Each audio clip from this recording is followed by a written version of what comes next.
علامہ شامی کا ایک مختصر سا رسالہ ہے، علامہ سید محمد ابن عابدین شامی، وہ اپنے رسالہ اجابت الغوث میں لکھتے ہیں کہ اللہ کے رسول علیہ السلام فرماتے ہیں کہ میری امت کے کچھ لوگ ہیں جن کے صدقے میں تم جنگوں میں فتح یاب ہوتے ہو، یعنی طاقت کی کمی کے باوجود مسلمان جنگ جیتتا ہے، بعض مقامات ایسے ہوتے تمہیں فتح ملتی ہے، نصرت ملتی ہے۔ اللہ کے حبیب علیہ السلام نے اپنے ظاہری دور میں فرمایا تھا کہ تم لوگ جنگیں جیتتے ہو، ایسے کچھ لوگ ہیں ان کی برکت سے تم جنگیں جیتتے ہو، ان کی وجہ سے بارش برستی ہے، ان کی وجہ سے مصیبتیں دور ہوتی ہے، ان کی وجہ سے تکلیفیں ٹالی جاتی ہے، ان کی وجہ سے بلائیں ٹالی جاتی ہے۔ صحابہ نے پوچھا حضور وہ کون لوگ ہیں؟ تو میرے آقا فرماتے ہیں ان کو ابدال کہا جاتا ہے، ابدال۔ یہ اولیاء کی ایک قسم ہے۔ لوگ کہتے ہیں ولیوں سے کیا ملتا؟ سید الانبیاء بیان کر رہے ہیں کہ ولیوں کے وجود کے صدقے میں مصیبتیں دور ہوتی ہے، اور جس کی وجہ سے مصیبت دور ہو اس کو مشکل کشا کہتے ہیں۔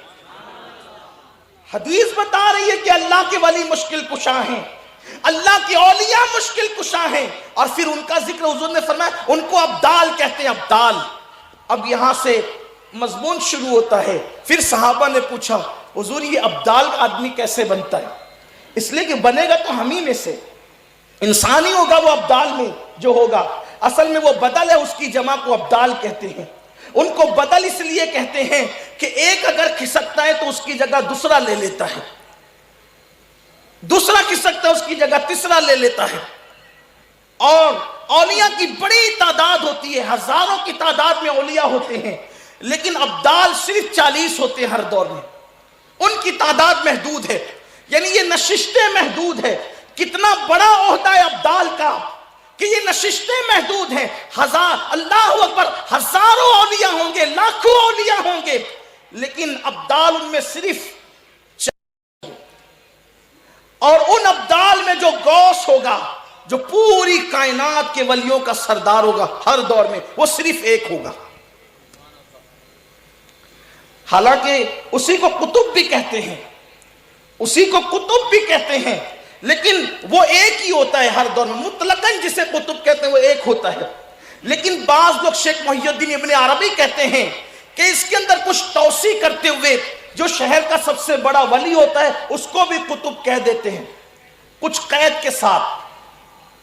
کسی قوم کے درمیان ایک بڑا ولی ہوتا ہے اس کو بھی قطب کہہ دیتے ہیں، لیکن اصل میں مطلقاً قطب جسے غوث بھی کہا جاتا ہے زمانے کا، وہ ایک ہی ہوتا ہے، ہر دور میں ایک ہوتا ہے، ہر زمانے میں ایک ہوتا ہے۔ اور اس کو قطب اس لیے کہتے ہیں کہ قطب کہتے ہیں عربی میں جو چکی چلتی ہے تو چکی کے بیچ میں جو کیل ہوتی ہے، کیل لوہے کی کیل، اس کو بھی قطب کہتے ہیں، اور اس کو بھی قطب کہتے ہیں۔ تو جیسے زمین، جیسے چکی چلتی ہے وہ قطب کے درمیان چلتی ہے، ویسے زمین کا ایک پارٹ ہے اور آسمان کا ایک پارٹ ہے، اور اس کے بیچ میں قطب رہتا ہے، تو پورا کائنات کا نظام اس قطب کے ارد گرد چلتا ہے اور اسی کی برکت سے چلتا ہے۔ اور یہاں آپ کو بتا دوں یہ بھی شان ہے کس قدر خاندان نبوت کی کہ ہر دور میں قطب ہوگا جسے غوث کہا جائے گا، اور وہ جو مطلقاً قطب اور غوث ہوگا جو پورے دور کا ہوگا، پورے زمانے کا ہوگا، پوری دنیا کا ہوگا، ایک ہی ہوگا، وہ کسی اور خاندان سے نہیں ہوگا بلکہ وہ خاندان مصطفیٰ جان رحمت سے ہوگا۔ دور رسالت کے بعد یعنی خلافت راشدہ کے خاتمے کے بعد، خلافت راشدہ کے خاتمے کے بعد اب یہ صرف مخصوص ہو گئی ہے نبی کے خاندان کے لیے۔ شہر کا قطب، گاؤں کا قطب، محلے کا قطب کسی اور بھی خاندان قبیلے سے ہو سکتا ہے، لیکن جو مطلقاً غوث ہوگا، جو پوری کائنات کا ہوگا، وہ صرف اور صرف رسول اللہ کے خاندان سے ہوگا۔ خلافت راشدہ کے خاتمے کے بعد اللہ تبارک و تعالیٰ نے یہ انعام عطا فرمایا ہے نبی کے خانوادے کو۔ اور آپ یہ بھی سن لیں اسی اجابت الغوث میں، پہلے آپ کو یہ بتاؤں اگر آج کے دور کا جو غوث ہوگا وہ کتنا بڑا ہوگا سوچیں، اس لیے کہ وہ سارے ابدال کا بھی سردار ہے، سارے اوتاد کا بھی سردار ہے، سارے نوجبا کا بھی سردار ہے، سارے نقبا کا بھی سردار ہے، سارے اولیاء کا بھی سردار ہے۔ وہ جو غوث ہے، حیات ہے، پوری کائنات میں ایک ہی ہے۔ اس دور کا کتنا بڑا ہوگا جب لوگ اتنے غافل ہیں، اس کے باوجود بھی غافل دور کا غوث کس شان کا ہوگا، اس کا اندازہ کریں. اس کے برابر کوئی نہیں زمانے میں، اس کے شان والا، اس جیسی شان والا کوئی نہیں زمانے میں. تو جب غفلت اور شر القرون میں جب لوگ غافل و نماز نہیں پڑھتے، 75% لوگ چوری کرتے ہیں، زنا کرتے ہیں، شراب پیتے ہیں، ایسے دور کا بھی جو غوث ہے وہ اللہ کا کتنا قریبی اور عظیم ہے کہ اس کی شان کا اندازہ کوئی نہیں لگا سکتا.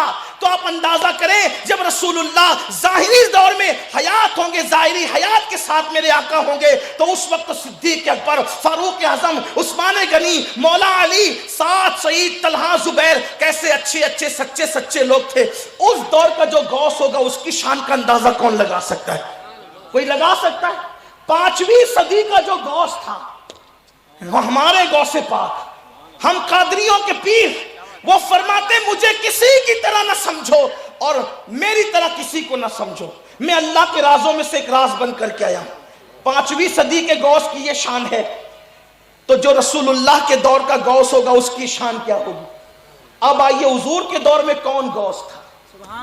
مقام غوثیت پہ حضور کے دور میں، جبکہ جبریل وحی لے کر آ رہے ہیں، جبریل وحی لے کر آ رہے ہیں. کبھی پانی کا فرشتہ آتا ہے، کبھی ہوا کا فرشتہ آتا ہے، رات و دن جبریل کا آنا جانا لگا رہتا ہے. سوچو اس دور کے غوث کی غوثیت کا شان کا عالم کیا ہوگا. تو علامہ شامی لکھتے ہیں کہ رسول اللہ کے ظاہری دور میں جس کو اللہ نے منصب غوثیت اور قطبیت عطا کی ہے وہ کوئی اور شخصیت نہیں ہے، وہ حسنین کی امی سیدہ فاطمہ الزہرا کی ذات ہے.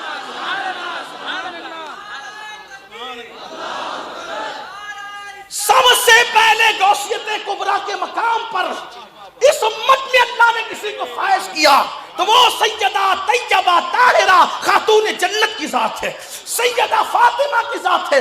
لوگ فاطمہ الزہرا کو صرف چکی چلانے والی عورت نہ سمجھے، لوگ فاطمہ الزہرا کو صرف بچوں کو نہلانے والی عورت نہ سمجھے، لوگ فاطمہ الزہرا کو 17 پیون اوڑھنے والی عورت نہ سمجھے. فاطمہ رسول اللہ کے دور کی اس خاتون کا نام ہے جس کو اللہ نے مقام غوثیت کبریٰ پر سب سے پہلے فائز فرمایا. اور جب آپ کا وصال ہو گیا تو پھر اللہ ترتیب سیدنا صدیق اکبر مقام غوثیت پر فائز ہوئے، پھر سیدنا فاروق اعظم مقام غوثیت پہ فائز ہے، پھر سیدنا عثمان غنی مقام غوثیت پہ فائز ہے، پھر سیدنا مولا علی مقام غوثیت پر فائز ہوئے، اور پھر اس کے بعد وہ مقام غوثیت کبریٰ امام حسن کو دیا گیا، پھر امام حسین کو دیا گیا، پھر امام زین العابدین کو دیا گیا، پھر امام محمد باقر کو دیا گیا، پھر امام جعفر صادق کو دیا گیا، پھر امام موسیٰ کاظم کو دیا گیا، پھر اللہ اکبر وہ مقام امام علی رضا کو دیا گیا، پھر امام تقی کو دیا گیا، پھر امام نقی کو دیا گیا، پھر امام حسن عسکری کو دیا گیا، اور وہ انہی کے پاس رہا. پھر ہمارے مرشد حضور غوث الاعظم پیران پیر دستگیر جب تشریف لائے تو وہ مقام غوثیت کبریٰ غوث پاک کو عطا کر دیا گیا، اور اب بھی وہ انہی کے پاس موجود ہے. جب امام مہدی تشریف لائیں گے تو یہ غوثیت کبریٰ کا مقام ان کو عطا کیا جائے. سبحان اللہ سبحان اللہ. نعرہ تکبیر، نعرہ رسالت. یہاں سے لوگوں کو سیدہ فاطمہ الزہرا کی عظمت کا اندازہ تو کوئی کر بھی نہیں سکتا. کسی شاعر نے کہا ہے ایک پلوں میں سما جائیں گے سب ماہ و نجوم، ایک پلو میں سما جائیں گے سب ماہ و نجوم. چادر فاطمہ زہرا کو سمجھتا کیا ہے؟ چادر فاطمہ زہرا کو سمجھتا کیا ہے؟ جس کا آنچل نہ دیکھا مہو محل نے اس ردائے نزاہت پہ لاکھوں سلام.